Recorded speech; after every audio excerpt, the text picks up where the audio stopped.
The following was recorded in front of a live studio audience at the Studio 21 Podcast Café. This is the United Podcast Network. Welcome to the Sicilian Corner, winner of the Italian Heritage Media Award, with your hosts, Tom Zappola and Mike Lamazzo. Good morning, everybody. Welcome to the Sicilian Corner and a happy 2023. May it be a healthy and prosperous one. Enjoy. I, for one, David, are happy to see 2022 fly out the door. My aching head. What an aggravating year for investments. Jeepers creepers. The stock market was all over the place. Then they force you to take your distribution, which, oh, by the way, let me introduce our guests for this morning, who just happened to retire last Friday, right? Ideal time to retire, Mike. Everybody, a dear friend, a fantastic surgeon, someone I've known for many, many years, Dr. Thomas Hoerner. Tom, welcome to the Sicilian Corner. Thank you very much. Now, in all, to let everything be known, you are 0.3% Italian. Is that correct? That is correct. I don't know what lines I'm going to step over, but yes, about as much as our senator is Indian. Would you take that test to find out your heritage? Or? My son did 23andMe, and then he sent me a 23andMe. So he's his mother's English, and if you were English, you're probably Scandinavian. So he said he knew he was a Viking. And then, Really? Really. And then we've been trying to find some Italian heritage for me for a long time. You really searched. We really searched, but I'm 0.3% Southern European. Yep, but I showed you. It's on the map. I know. now. I saw it. I looked at it. David, I thought that was absolutely hysterical. So that's why you're allowed to come on with us this morning. Absolutely. I appreciate you taking the time out and joining us. Through the years, you have made a lot of friends. Every time I hear your name being mentioned, it's always complimentary. And that's not an easy thing to do when you're dealing with the amount of people that you dealt with at Essex Orthopedics. Yeah, it was. It's funny. I'm sure it's not 100%. You're trying to bat 100% when you're a doctor. It's all about making your patients happy, getting good outcomes, having them know you care about them, and sometimes you care in your work, and you're going to have your failures. So I think you can get you'd like to have a wonderful reputation. You'd like to bet 100%. Unfortunately, I think we all remember where we failed people. So, a friend of mine the other day, he said, I said, well, I've had 5 periprosthetic femur fractures since I did uncemented femurs 10 years ago. And so I'm thinking about doing these new collared implants. And Matt Werger at St. Elizabeth says, Tom, so he knows how many patients I did because he inventories them for Stewart. And he goes, so Tom, you've done 1,000 anterior total hips. I mean, he knew before I knew how many cases I had. 1,000 anterior total, more than 1,000 anterior total hips. So he says your periprosthetic fracture rate is 5 per 1,000, 1 per 200. He goes, this is like the beginning of November when I came back from the Hip and Knee Society meeting. And he goes, so you're going to change what you do because you have 1 in 200 fractures. And, and he knows that that's 1 in 200, but I know who the 5 are. And so, I'm trying to bat 1,000. I would like 0 per 1,000. I wish everybody felt like that, be perfect on what they're doing. I'm sure our Sicilian Corner listeners would like to know a little bit about your history. Where'd you grow up? Really grew up in New Jersey, but my family was really. I'm not going to hold it against you. No, I can't help it. They were Pennsylvania Dutch, which were really Krauts that came in 1753. I read this ethnic bashing thing the other day. And I thought it was somebody bashing the Italians, or not the Italians. You guys came in. Be careful. Be careful. You guys came at the turn of the century, Puerto Ricans. And so I'm reading this thing, and it's really like these people are uneducated. They don't want to join society. They can't be absorbed. They want to be taught in their native language. And it turns out it was Benjamin Franklin bashing the German farmers from Philadelphia because he felt they wanted to, they still had loyalties to their feudal ethnics. And they wanted to be taught in German rather than English. So this seems to be a recurring theme in the United States. Then my parents went to school in Philadelphia, and then my brother said the other day. So the problem was everybody else was heading west, and the Hoerners headed east to New Jersey. What was the? I know you were quite a sports jock. Hockey was your game, was it? Yeah, I say it's like a lot of things. The older I am, the better I was. But in New Jersey, I was pretty Embellishing good. is wonderful. Oh, great. It's great. No, in New Jersey, I was a good hockey player, and I went to Bowdoin to play. But it was, by the time I got done, there were certainly better players than me by a lot. You know, our Sid Watson was a big name in Andover. He was called Century Sid when he played in the National Football League. So he knew Charlie Holt from UNH and the guys at Harvard and BU. So we played them every year in preseason scrimmages. And you go play a bunch of Division I players, you pretty much know you're not headed for the Toronto Maple Leafs. In high school, your dad, Dr. Earl, was the sports doctor. He was the team doctor, really. And was that something that motivated you to go into being a doctor? I think to a degree, it's sort of the nature versus nurture. Did somebody guide you into something, or was it just what is that again? Say that again. Nature versus nurture. I like that. Yeah. So nature, David, that's nice. Yeah. Nature is basically your DNA makeup and how it's programmed, and nurture is how you raise and try to steer somebody. So my nickname growing up, I used to retrieve the footballs on the sidelines of the high school football team, the Livingston Lancers. So I was Lawrence High's the Lancers too. That's right. That's us. You played football in high school? I did. No kidding. Yeah. What position? Tight end. I did too. Yeah. I was defensive tight end. I thought you played offense because you got big hands. I played offense. I didn't have many receptions, but we didn't have a good receiving team or a good quarterback. So I had so I led the team in touchdowns, received touchdowns, but still was only a few. It's just because that wasn't. We had some good running backs, and we were a pretty good team. But it was, I was little Doc, and then I think, it's what I knew, and I think it fit me well. Like my daughter is signing a contract now to become the first hospitalist, fellowship-trained doctor at Johns Hopkins. So, wow! So they created a new. That's fantastic. Yeah, this is Hannah, right? Hannah, right? They created a new fellowship. They decided you needed that. It used to be that if you trained in pediatrics, you could do hospital care in pediatrics. Okay. And still, that's what most of them are. But she was the first year that they created that you could become boarded as a hospitalist. So she did 3 years of pediatrics, then was chief resident. Now she did another 2-year fellowship. So she will be the first hospitalist trained, as I understand it, Johns Hopkins pediatrician. Wow. So, I said to her when she wanted to be a doctor, I said, Dan, I have to tell you, this is a really bad financial decision because you're going to have a lot of debt, and they don't pay pediatricians. And she goes, it's a calling, it's what I was meant to do. I like to care for people. Her. And so I do think, medicine was a good match for me. But you knew early on, I guess that's what I was driving at. Yeah, I never had any ambition. Because of your dad. And yeah. Business, you I was broke unaware. A collarbone when you were 10. Yeah. I broke, my elbows. Oh, my elbows all cut up.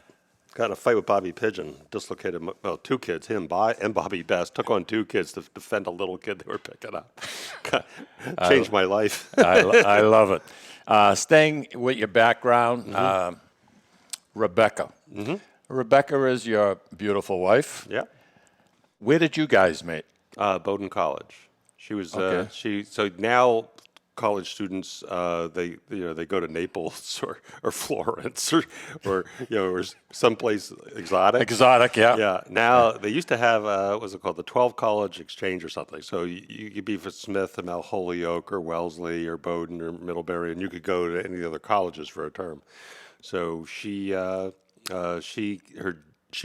going to apply to Bowdoin. Her very bright brother, Russell, who's ended up being president of Grinnell and dean of law at Cornell, went to Yale Law School in the Clinton's class, Yale undergraduate and Yale Law, and he told her that it was a bad move to go to an all-male school as it was being converted to having both men and females, because she goes, you don't know the future of these, so go to Smith, go to a known quantity, and then because you don't want to, it's a risk to go to one of these all-male schools like Williams or Dartmouth. Okay. That it was going to become, you'd be the first woman there too. I mean, you'd be a trendsetter. So she came her junior year, and that's where I met her. And that's where you met, and that's where it all began. How many years you guys been married? Oh, I think we got married in '76, so You have to think. 46. Seriously? Well, no, I looked it up on my ring the other day. I lost my ring last week doing all the laundry now that I'm retired and my wife still goes to work. And I found the ring in the towels from Christmas when everybody came. So I had to do all the laundry for all the beds. I love it. How many children altogether? I know you have Hannah. You have 4? Yep. 2 boys, 2 girls? Boy, girl. They say the ideal African family, alternating Oh, that's sexes. nice. Yeah. I can't imagine, Tom, the pressure. First of all, bad enough having one doctor in the family because of being on call, especially a surgeon. But having 2 doctors in the family, David, that to me, and raising 4 children, It was nuts. man, I salute you. It was nuts. I don't think we had the perspective. Charlie Long was running my son's Little League team. He goes, because I was really busy in the emergency room at Lawrence General Hospital. So I know. I was up and down, and he says, I always expected you to show up at for the first inning in a helicopter as the game was about to start, and then to be on your phone being yanked out as the game was ended. But, and poor Josh, I mean, we live out in the Harold Parker Forest, so Josh is doing double sessions, and he was riding a bike. It's about 3 to 4 miles each way to Andover High School. So he didn't have anyone to drive him because we're on call. So he was riding his bike to double sessions. I'm thinking, how did this poor kid survive? How did he survive my childhood? But I don't think he can do this stuff anymore. Trying to get across 125, busy highway. Yeah, that's nuts. Crazy stuff. Yeah, nuts. I think what happens, and I'm guilty of it too, when you go to see a doctor, whether it be a family practitioner or you have a problem and you're looking at a surgeon, you have to meet with them, you don't realize that the individual is a human being. He's got problems at home. He's got problems with his kids. He's not feeling good. You look upon a doctor almost like a god, almost, really. I mean, you're not supposed to feel bad because you're a doctor. Yeah. And there are days when I'm sure you went into the office and you really weren't 100%, but it's an obligation and a commitment. Well, I don't know if you get taught this way anymore, but I was with Charlie McCabe, and I forget Tommy's last name. So I was an intern at Mass General and General Surgery. And so they made all the decisions, and you'd sit there and they give you your work list for your shift, and you're working half of every, there were 2 of you, basically all take the week. So however many hours are in a week, you were working, and some of the times you were overlapping, but you were working, some weeks we'd be literally working 110 hours without sleep. No way. Yeah, it's unbelievable. It was unbelievable. The way it works is you're on Monday night, Wednesday night, then you go in Saturday morning for your clinic, whether it's chest or not, and then you go home Monday night. And so when I was, my last job there was I was the SICU intern, which is the surgical intensive care unit, so back in the old days when somebody was dying of a heart attack, you used to give them morphine and some oxygen and hope they survive. We had intra-aortic balloon pumps and all these pressors. And so you were literally, you could be going days with no rest. It was pretty brutal. But one day I'm talking to Charlie, and so they're writing down the list. They're giving me all the things to do. And remember, we didn't have phlebotomists then. We didn't want to draw blood, draw arterial blood gases. So we had to do all the blood drawing ourselves too. So one day I said, so can I help make decisions? And they go, what? They go, no, because I'm doing all the work. Can I decide what we're going to do in the test? They go, no, you can't make decisions of what you're going to do. I go, why can't I make decisions? They go, because you would have self-preservation in mind, and we have no regard for you. And that was Really? that's And it was, have a nice day, David. Yeah. Have a nice day. It wasn't malicious. I mean, this is because they had been part of the system too. It was like, if you're writing the rules, you're going to try to align this schedule and this blood drawing for your own survival. You're going to try to write in some rest, and they had no regard for that. I mean, I would say not without malice, but what you learned was your self-interests were never going to be part of the decision. Okay, it was never going to be about you. You know, it was always going to be about whoever you were taking care of. And I think for my generation, a lot of us. Some people rebelled and dropped out, but not many at Mass General. But, you know, it became ingrained. So you went through the Mass General program. Yeah. So I know, and at your practice, Essex Orthopedics, a lot of the doctors there, I think Dr. Campbell, who just retired also with you, was through the Mass General program. Right. They changed the program. So when I was there, it was 2 years of general surgery and 3 years of orthopedics, and then whatever you did for additional training. He did shoulder and upper extremity. I did the chief residency at the Brigham. Basically, all the trauma care for 185 straight days with no break. So when I was chief resident at the Brigham, I was the only guy taking trauma call for general orthopedics for 6 straight months. There was nobody. Were you married at this time? Yeah, so I married in '76. I was chief resident in '83. But you're going in every day before the rush hour and coming home. It's worse. The rush hour is worse now. But it was just imagine doing 185 straight days at a major trauma center, and there's nobody that you sign out to. Zuckerman, who's the chairman at NYU now, was Clem Sledge's fellow, who was my chief, and says, Tom, this is brutal. You should get 1 weekend off. I'll cover you. Never covered me. I had no breaks for 6 straight months. I mean, you end up being a superb surgeon, right? I mean, you're doing everything, all the multiple traumas, the extremities at risk, combined vascular and musculoskeletal injuries. But you're periprosthetic fractures, because most of the senior orthopedic surgeons they want to do fractures about prostheses. No, so you're doing everything. Wow. Do you think that hard school philosophy helped you with your career? Yeah, I think Eric Arvidsson did the same thing. Yeah. You end up now I think the problem is you come out of a residency and the fellows... How much is residency, 3 years? It's now 4. So when I trained, it was 2-3. When Campbell did it, it was 1-4 plus the fellowship on top. So what exactly is a fellowship, if you don't mind me asking? Well, so fellowships have evolved to subspecialty training. So you would do a hand fellowship, spine fellowship, sports medicine fellowship, joint replacement, adult reconstruction fellowship. So when you do those... So you specialize, is that it? You additionally specialize. And so if you look at, so a fellowship is now 1 additional year. So when I was there, when I was chief resident at the Brigham, I made a rule that a fellow couldn't handle a knife if a resident was available, because we were doing all the work. So I basically pushed the fellows out of the operating room. They could observe and watch. They couldn't handle a knife if there was a resident there. When I left, that got completely upended. Now a resident won't touch a knife if a fellow's available, and the fellows do all the surgeries for the attendings. So wow. I know. So it's a fascinating. Our guest this morning, everybody, is Dr. Thomas Hoerner from Essex Orthopedics. We're going to take a quick break. Was from Essex Orthopedics. Now I'm retired. True. Silly me. I lost my head. But anyway, we're going to take a quick break, listen to our sponsors, and we'll be right back. Ciao, this is Esther of You, Me, and Sicily. I want to talk to you about Tommy Amin and the great staff at Butcher Boy Market.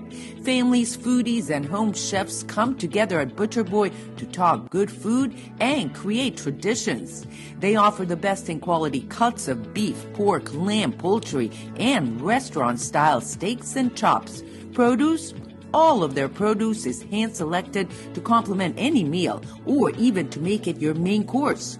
Their deli serves fresh roast beef, turkey, and beautiful imported Italian cold cuts, cheeses, and antipasto.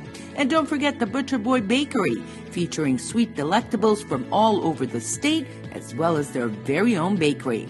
That's Butcher Boy, where the secret to a great steak is, of course, the steak. located at 1077 Osgood Street in North Andover, Massachusetts, in the Butcher Boy Plaza. Ciao!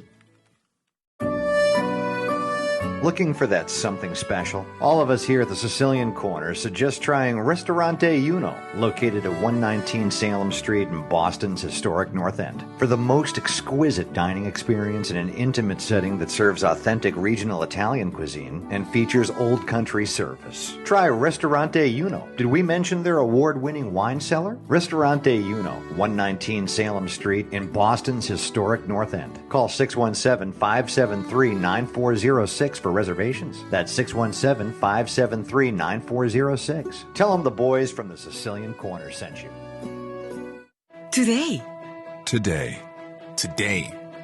Today, Lawrence General Hospital has affiliations with leading Boston academic medical centers. Top specialists from Beth Israel Deaconess Medical Center and Floating Hospital for Children at Tufts Medical Center work with our local doctors to bring world-class care close to home.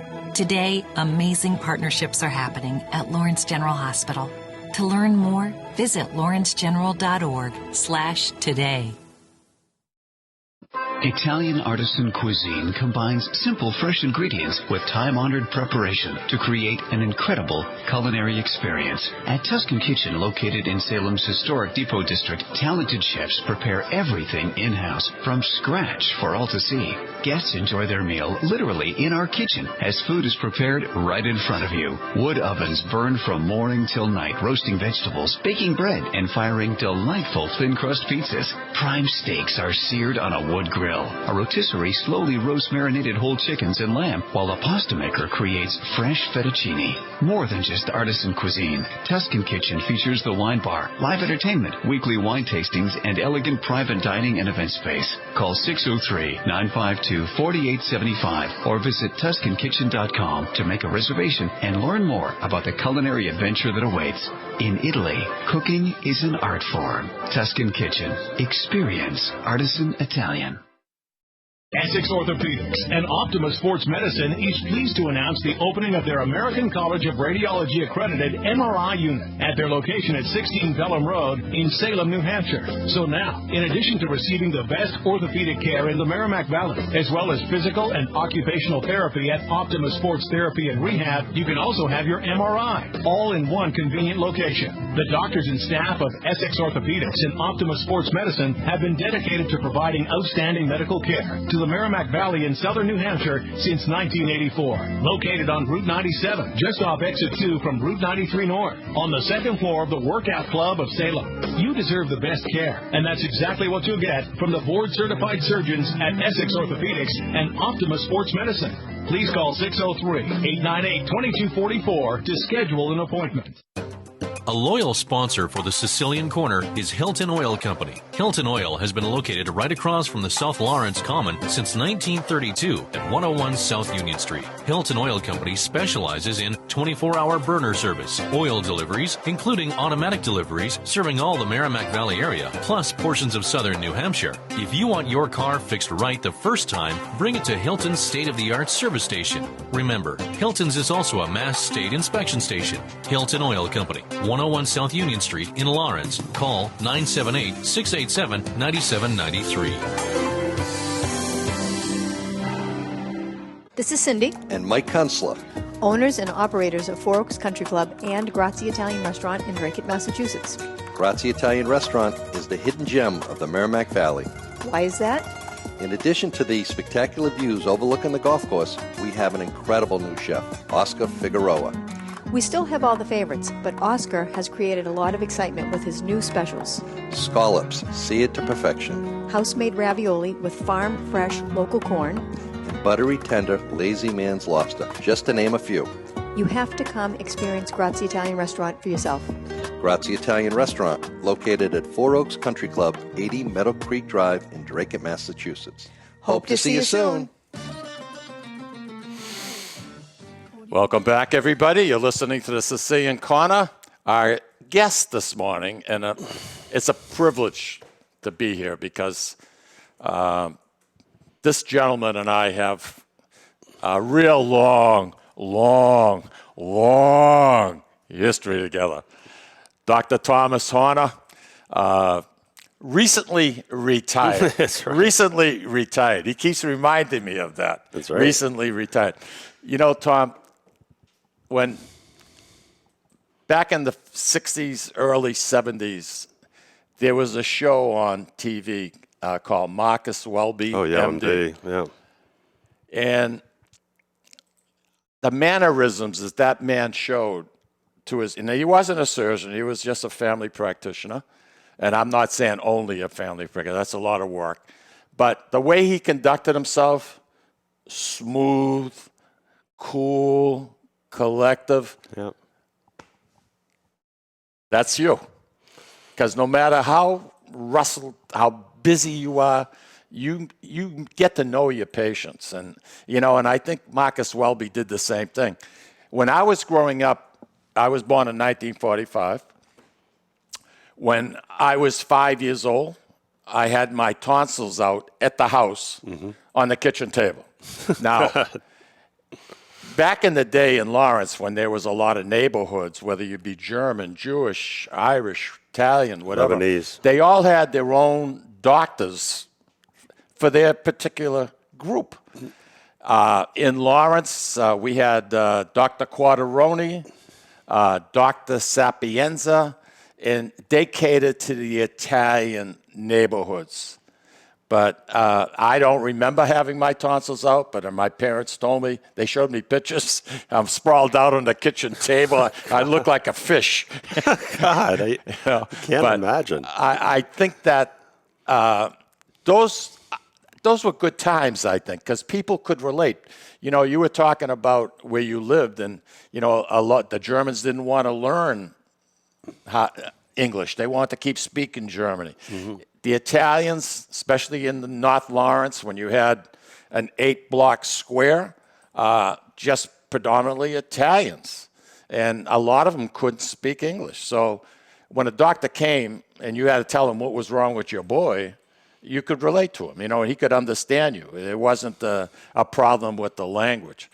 But I think back now and say, geez, I was actually operated on or on the kitchen table, and then I ate as I got older on that kitchen table.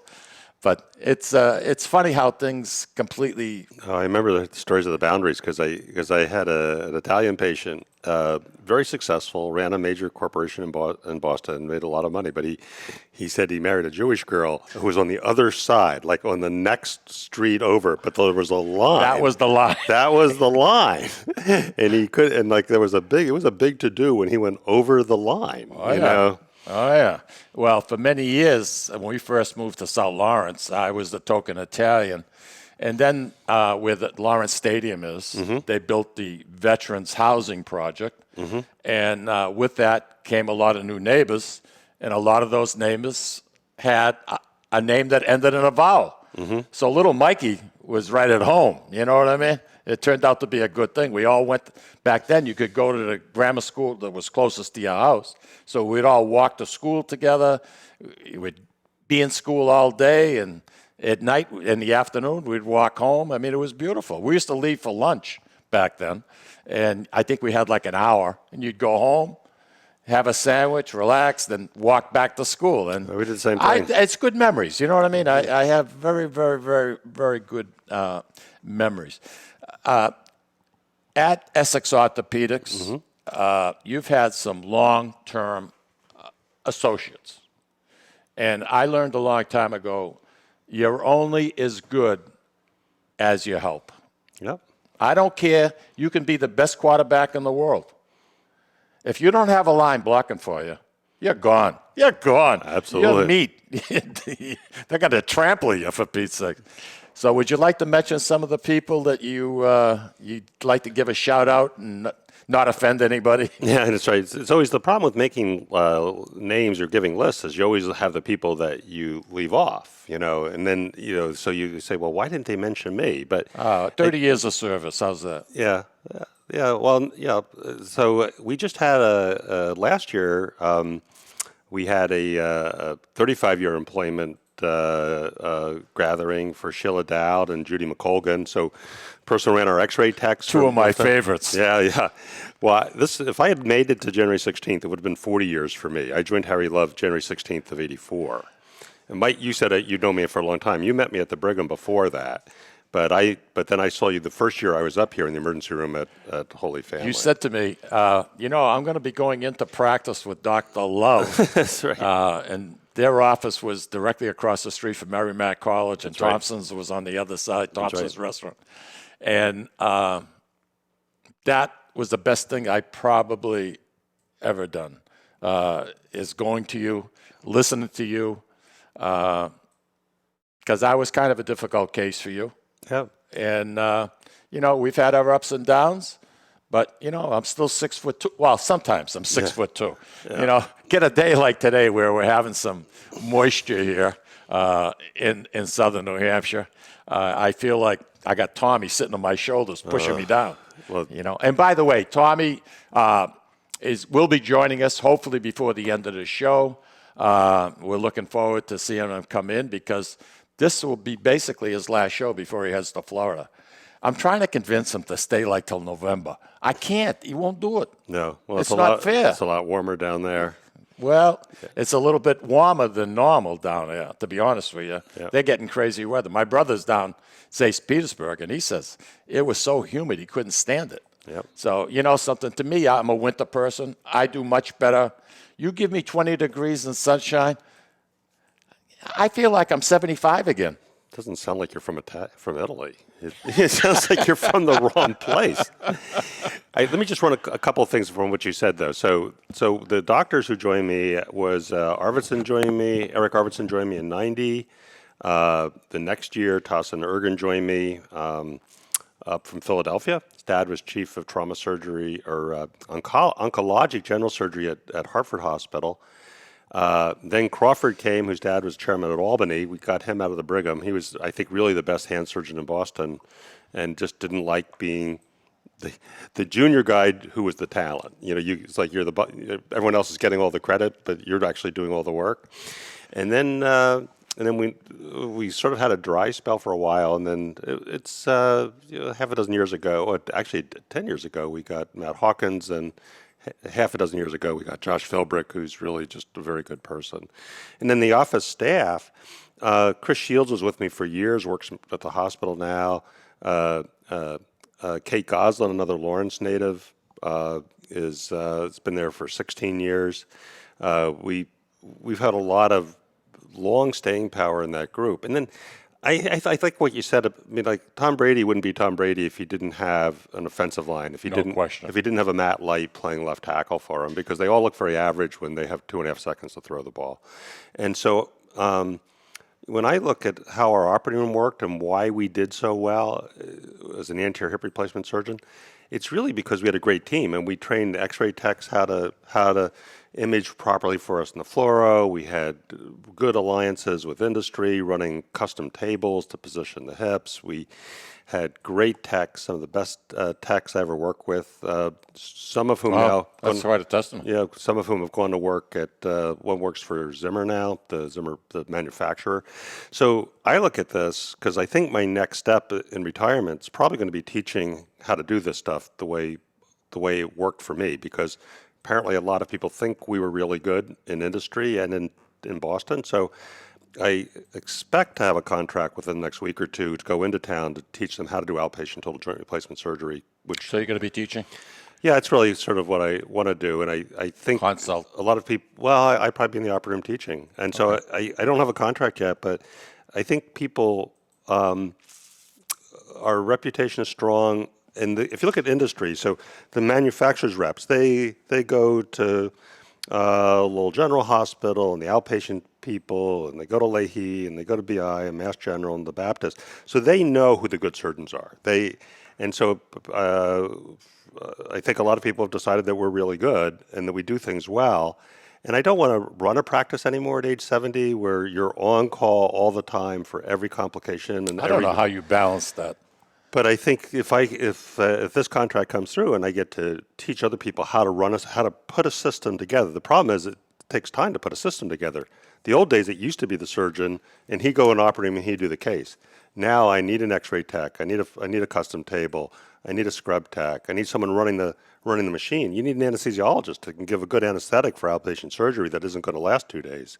Otherwise, they're all going to be admitted. So you realize that you really sort of get to be the captain of the ship, but it's a big team to make this work properly. You know, there's a lot of people that run.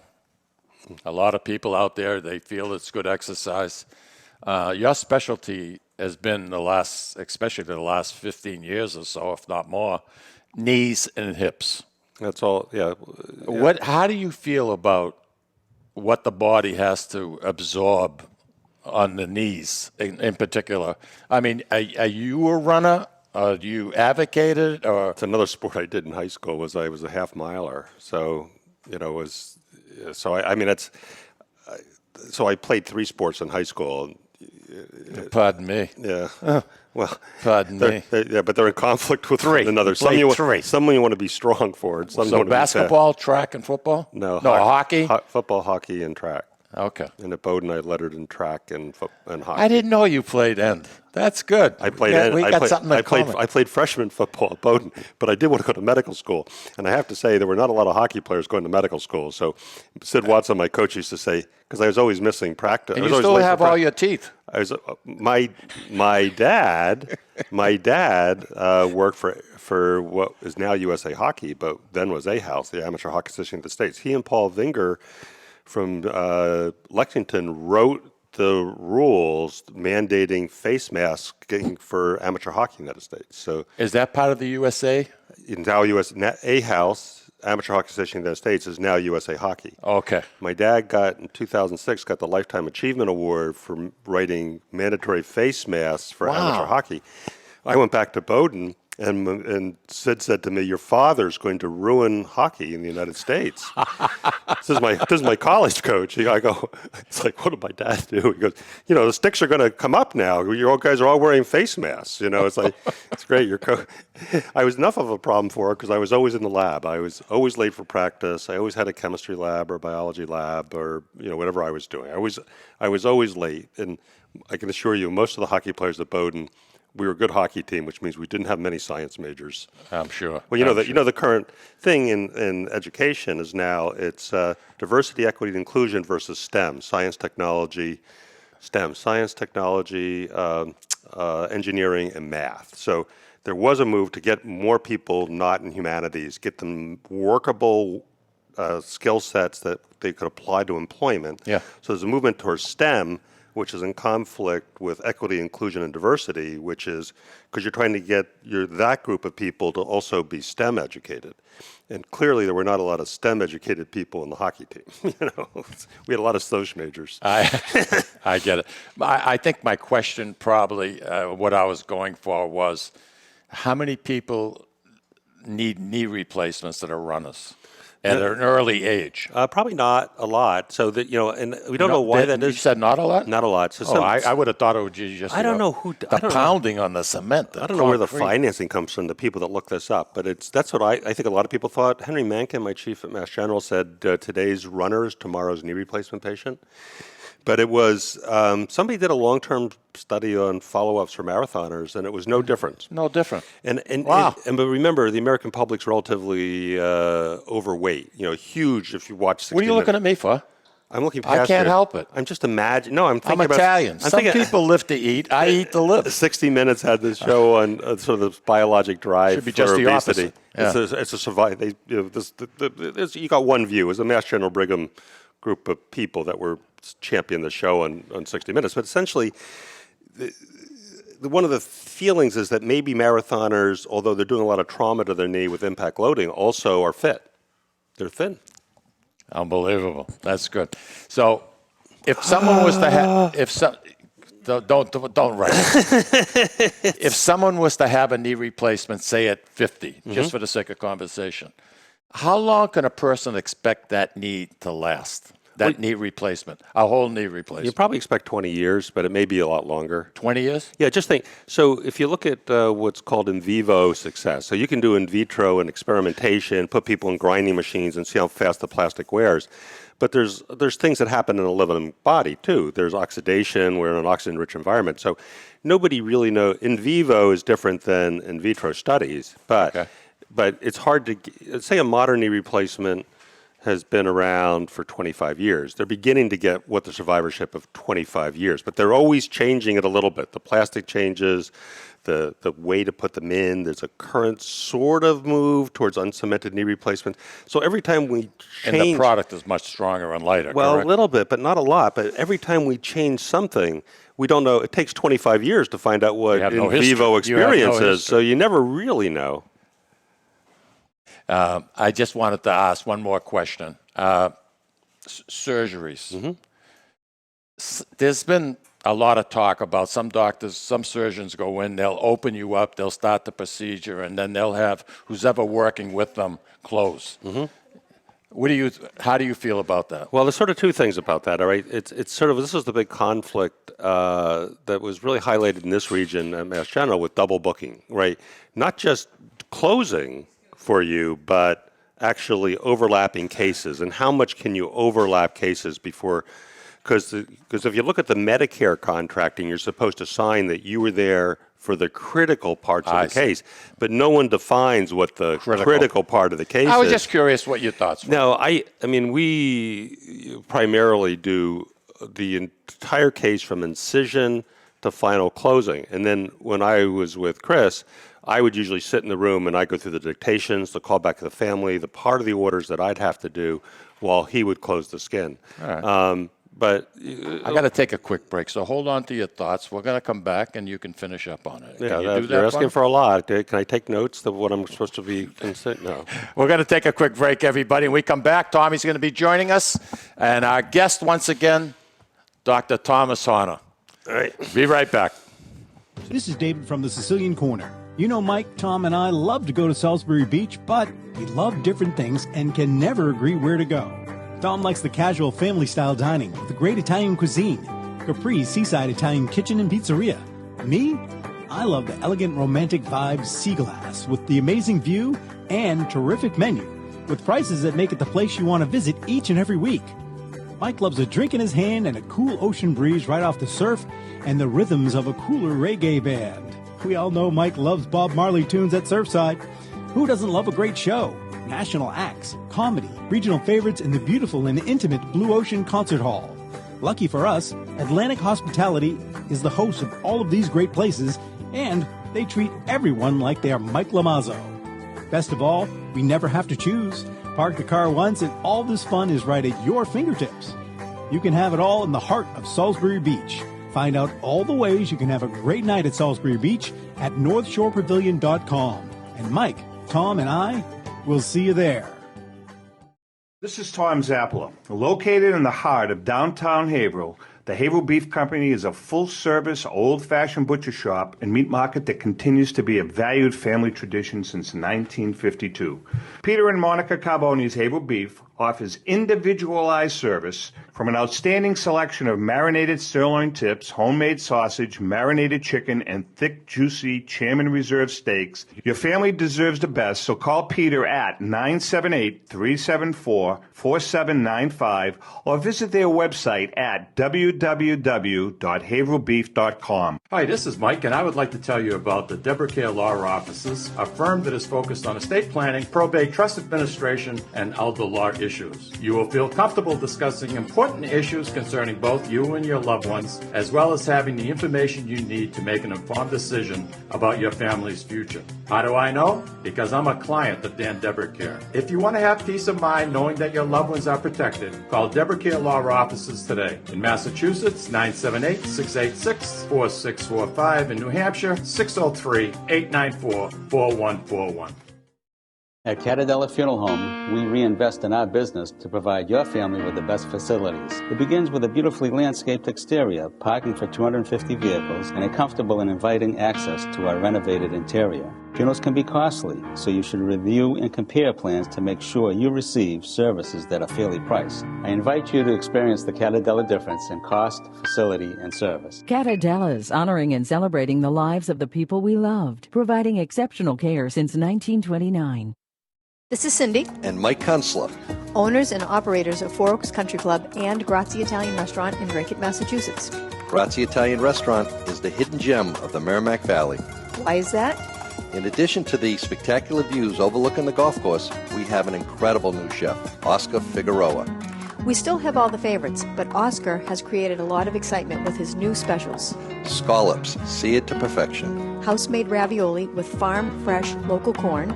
And buttery, tender, lazy man's lobster, just to name a few. You have to come experience Grazie Italian Restaurant for yourself. Grazie Italian Restaurant, located at Four Oaks Country Club, 80 Meadow Creek Drive in Drake, Massachusetts. Hope to see you soon.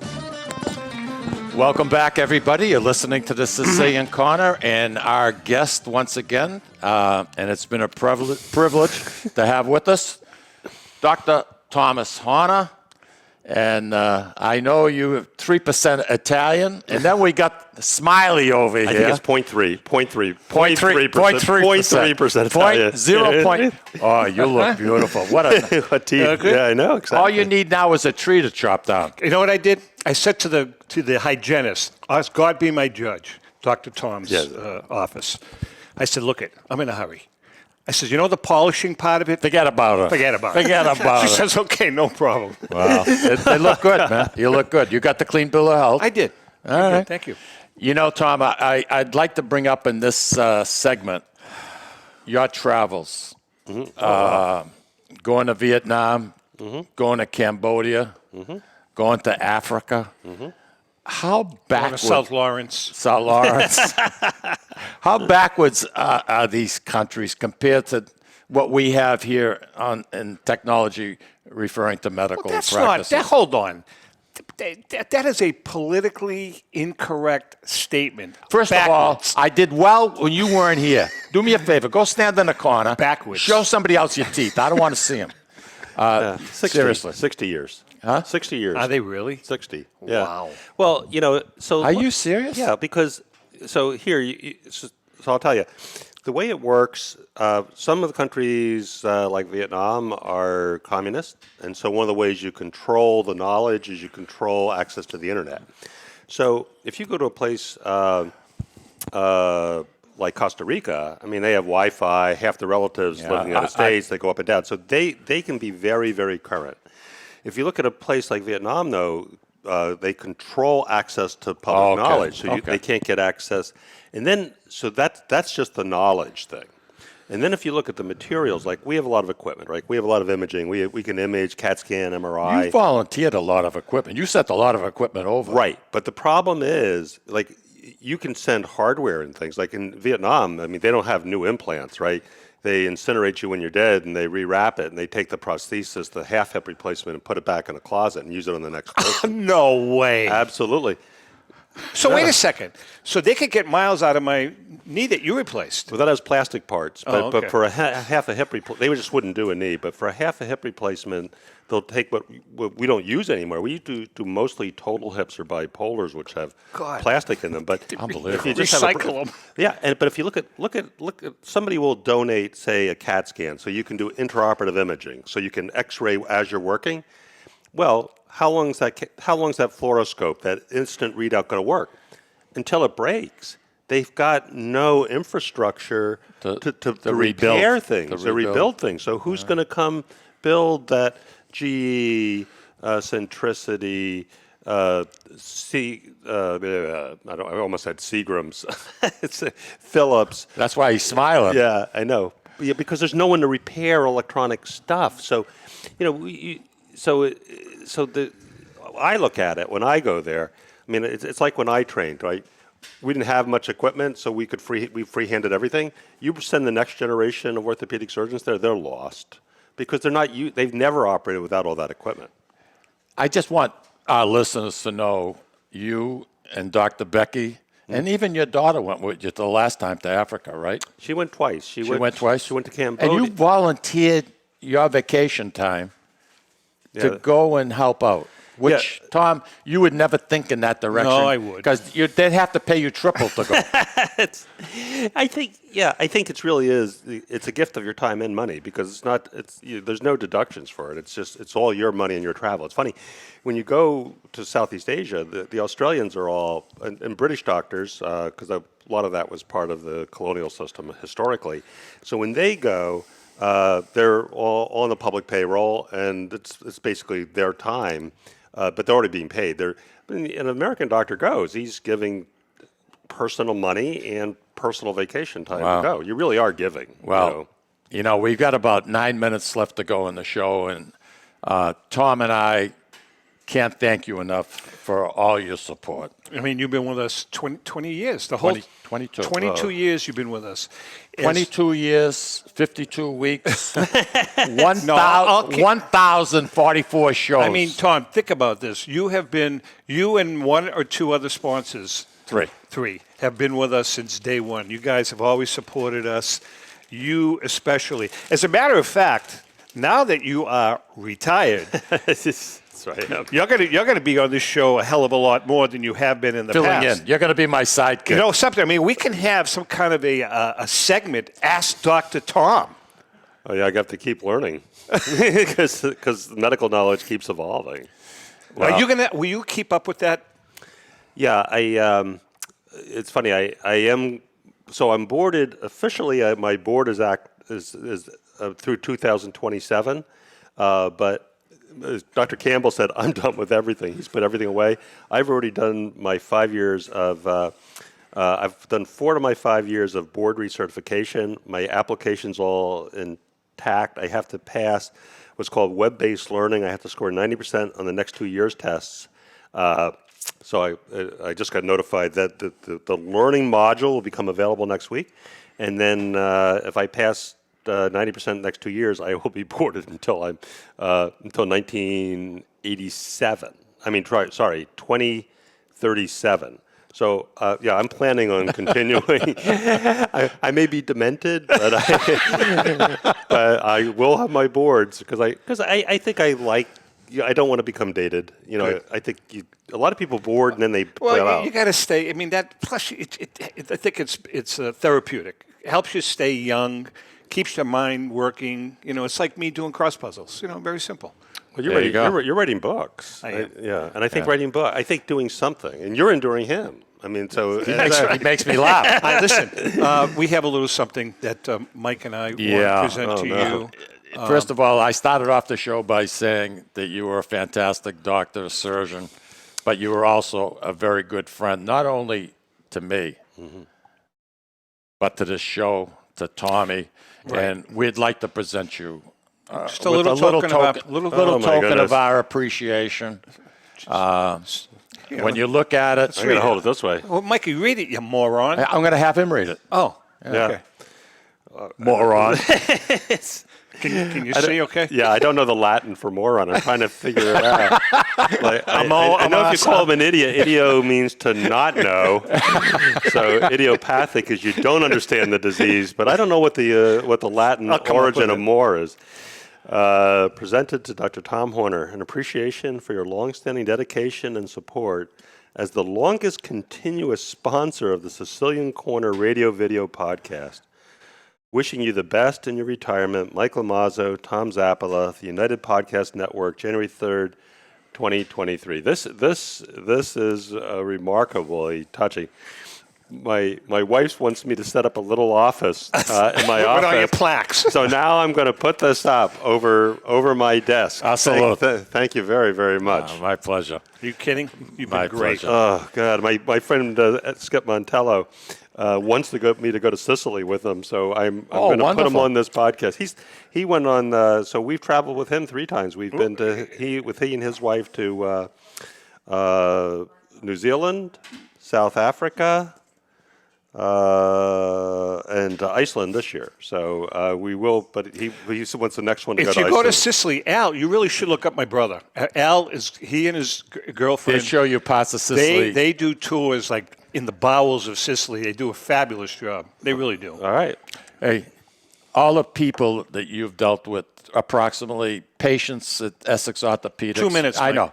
I just want you to be able to give a shout out and To thank all your patients. And Oh, absolutely. I tell people every time I operate on them, because I haven't done emergency care for a long time now. I said, hopefully most of them say, well, I really want to thank you for what you've done. And I said, I want to thank you for trusting me to take care of you. It's a remarkable commitment of your faith in me, given the scope of care and options we have in this region, that in my community practice here, that you trusted me to put you back together. You've done a phenomenal job. Between Mike and I, we have enough plastic and metal in us to launch a missile.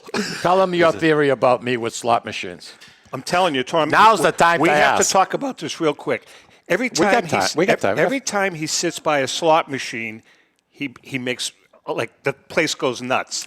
It's got to do something to do with the metal in his body. I am convinced. That's right. All right, let's wind With it that up. being said, Happy New Year to you. We wish you nothing but the best. We're gonna be back though. You right? bet your life you're going to be back. It's been a pleasure. It's mostly my pleasure. I'm flattered you guys let me come on. All right. Take care, everybody. Happy New Year once again. Enjoy. And remember, if you can't make fun of yourself, please do not make fun of anyone. Happy New Year. Take care. Happy New Year. Audio Jungle.